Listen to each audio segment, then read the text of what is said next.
হায়, ও জানে না ওর সেজদায় যে আরশ কাঁপে, ওটা ও জানে না।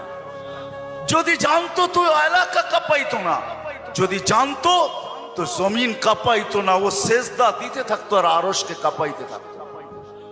যুবকের সেজদায় আরশ কাঁপে, আরশ। যুবক যখন সেজদায় যায়, সেজদায় পড়ে তো আল্লাহ ফেরেশতা, নাইলে এই হাদিস কোনোদিন আসতো না। আল্লাহ ফেরেশতাকে বলে উনজুর ইলা শাব মাযা ইয়াফআল, যুবকের দিকে তাকাতো কি করে আল্লাহ জানেন। তো ফেরেশতা বলে জাআলা আজলাহু ওয়া মাজালাহু লিআজলিক, সবকিছু বিসর্জন দিয়ে আপনার কুদরতি পায়ে মাথা ঠেকায় দিয়েছে। তা আল্লাহ বলে হাদা আবদি হাক্কা, এ আমার পারফেক্ট বান্দা। ইন্নী উবাহি বিহিল মালাইকা, তোমাদের উপরে আমি একে নিয়ে গৌরব করি। যখন সেজদায় চিৎকার দেয় সুবহানা রাব্বিয়াল আলা, আল্লাহ বলে সাব্বাহতানি সাব্বাহতুক, তুই আমাকে পবিত্র বললি, যাহ তুই পবিত্র।